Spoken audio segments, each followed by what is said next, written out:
Okay, in this video we're going to talk about your current pot of gold and what that really means for you as a FASTSIGNS center owner. Now, a lot of people forget about this, but my question for you is, what is your real asset of your FASTSIGNS center? Well, if you really know the truth and you look at it honestly, you're going to say it's your list. Of course it's your customers. It's the relationship that you have with them, and it's the sales that they bring in because they know you, they trust you, and they like the product that you have. But you need to honestly ask yourself, do you utilize your list? And do you utilize it to the best of your ability? You see, when most people want to increase sales, they go out and start looking for new prospects, and they beat their head against the wall chasing them. But really you need to consider, where do I go when I want to increase sales? If the answer is not that you go directly to your own customer list, then you need to work on that a little bit. So we're going to do a quick little exercise here. My first question for you is, how many times a year do you touch your top 50 customers? Think through that for just a minute. Perhaps you're pretty good at what you do and you send them a thank you note every couple times they have a transaction. Maybe it's once a week, maybe it's a couple times a month. I'm sure at some point or another you've sent them a nice little Christmas card to wish them best of holiday greetings or season's greetings. And you might even be good at giving them a gift from time to time as well, like many others would possibly do. But let's just do some simple math here. Let's also assume you're involved with Fastmail and you send out 12 emails per year. So if we were to look at the total and kind of add it all up, let's assume you do 12 Fastmails, one a month. You send out one Christmas card and maybe 5 to 10 thank you notes throughout the year. That's 18 to 23 times that you touch your top customers in any given year. That's great, right? You have very happy customers. But what if one of your competitors decided they really wanted that customer? And let's assume I'm your evil competitor and I'm coming in and chasing down your top customers. How would I go about marketing to them and getting in front of them? Well, first of all, I'd start with email, and I would construct 52 emails so I hit them every single week. I'd send out a couple sales letter series that would be 2 to 3 touches between postcards and letters. I'd send a Thanksgiving card because nobody shows up then. Everybody's at Christmas. I'd make personal cold calls, probably 3 to 4 sets throughout the year, giving me 9 to 12 more touches, and I would invite them to every show I was at for a total of 3 to 4 times. That's 67 to 72 times, or, if you're good at math, 300% more than you touched them. And they're your top customers. Make no mistake, at some point they're going to end up signing on the dotted line in a weak moment. And that's probably not going to make you too happy. So what can we do to help avoid this crisis of potentially losing our customers? Why did they end up going to them in the first place? They probably ended up buying from your competitor just because they didn't know you did that. Have you ever heard that before? I imagine you have. So the reality is, just be there. You've got to be in front of them more frequently and more often. There's a number of ways you can do that, but it needs to be a key part of your strategic planning for your marketing. So in the next part of this video, I'm going to show you a simple, easy way that we can get in front of our customers a whole lot more. You can get it set up in probably less than a half an hour, and you can make sure that as your customers are out about during their daily activities, the only thing that's popping in their mind as they're getting ready to do different projects is, well, I think I'll call FASTSIGNS. So that's ultimately the goal, to get them to buy more often, spend more money, and buy more from you. If you increase your touches to them just 2 times per month, plus the fast mail you're already doing, it would increase your total touch over your customers and your total influence over your customers 100%. Now that's pretty easy, so let's make it happen. Okay, in this video I'm going to show you how easy it is to set up a free trial for Constant Contact. If you find out you don't like it and it's too cumbersome to use, then you can certainly choose a different method or just choose not to do it at all. Although, as I mentioned, I highly recommend you find a way to communicate with your customers on a much more frequent basis. When I started to do this, I saw many more customers coming in more frequently, more regularly, and buying more, which is the most important thing for your business. So you go to constantcontact.com.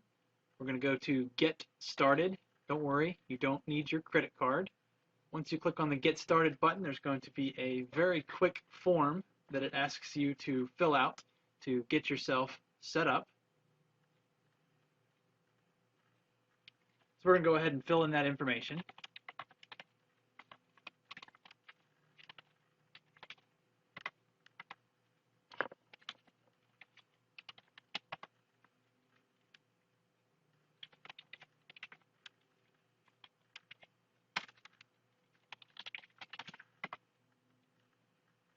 and of course it's going to ask you for a password, so you just select the password that you believe you can remember and create your account. Okay, once your account has been set up, you can see the basic layout within Constant Contact. You'll see up here buy now, so when your free trial has expired, or if at any point during this process you want to go ahead and buy, you can click the buy now and get things moving. Now, contacts shows how many contacts you have in there. You can add and update contacts. I assure you it's very simple. You can pull a list out of Sirius or your database and bring it in and import it quite easily in many different Excel formats. And then once they're in, you can select that list to send your message to. So all you do is you can select a basic template, or you can start from scratch and design one that you like. Really depends on how you want to present your message. If you want it to just look like an email coming from you, or if you would like to have something a little bit fancier to appear before your customers. There's so many different styles that you can select from. They continue to add new ones on an ongoing basis, so feel free to look through these. These are just kind of some of the simple ones they choose to get you started. Again, it doesn't really matter what you go with. You just want to select one. Personally, I go with ones that are much more plain.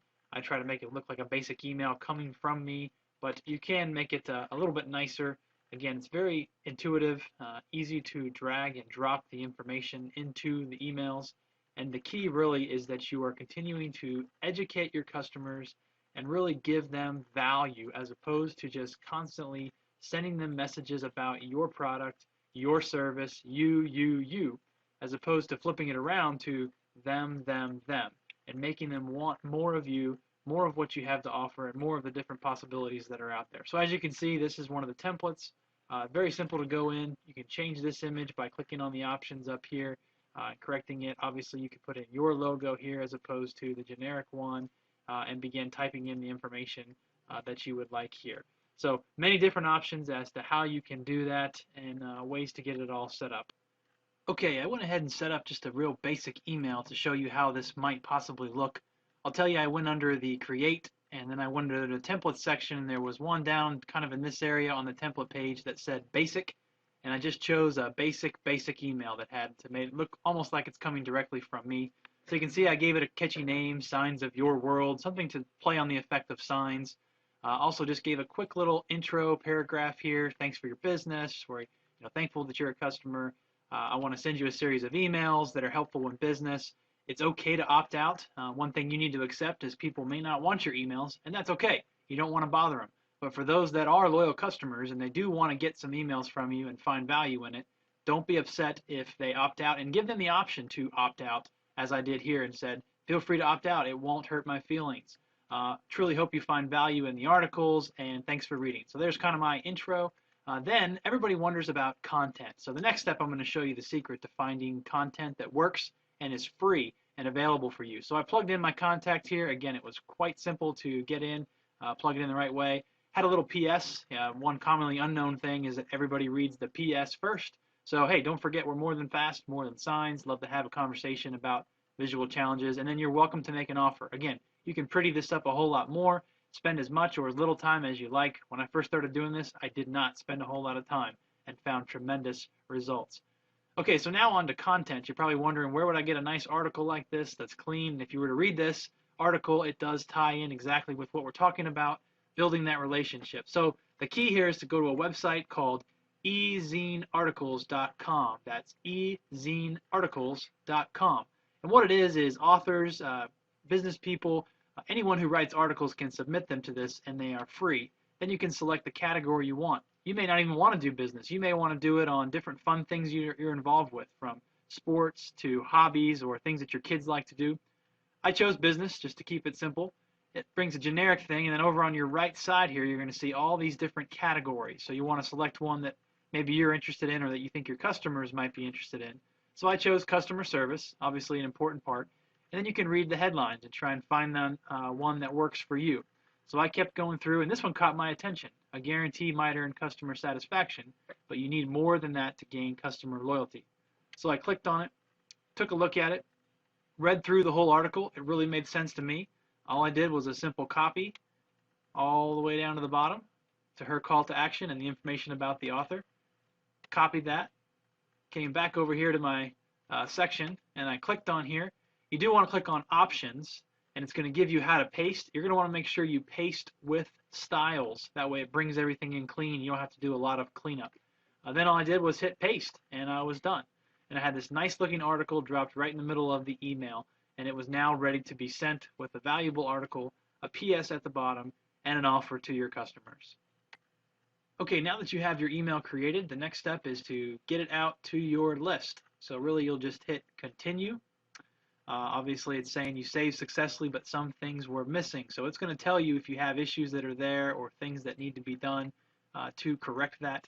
It looks like I have not verified my email yet, so it's not going to let me send it from an email address that hasn't been verified. But once you get it all set up, the next step is to go to the schedule. You get in there, you tell it when you want it to send the email, so you can actually set up multiple emails to go out. So really, if you only write 2 a month, you can do it at one time, do it at the beginning of the month, end of the month, doesn't matter, and the whole next month is done for you, and you don't have to worry about it. It's really simple, really easy, and I promise you'll start to see results by touching your customers more frequently, as long as you're choosing articles that have value. Another thing I would recommend is to always put a call to action somewhere in there, as I did up here, saying, please reply back and let me know what you think. You might want to ask a question. What does customer service mean to you? Or what's one bad customer service experience you've had? Some way to engage them. That way when you start to see the replies come back, you'll know people are reading it. And keep in mind also, if you're sending out 100 emails, what's the typical direct mail response rate? Well, probably 1 to 3%. So if you get 1 to 3 replies, you know you're doing pretty well. Once you've sent it, you also have the ability to go in here and run reports. Reports will allow you to see what campaigns you've sent out. You'll be able to find out how many opened them, how many bounced, which is also a great way to clean up your list. Anybody who opted out, any spam reports, how many people clicked if you're including links in there that they can look at. So very easy to get through, very easy to use. I hope you'll give it a try. I promise you'll see results from implementing a more regular touching of your current customers, and you'll see the results quickly as your sales will go up in time. Thanks for watching, and I look forward to teaching you further things in our next video.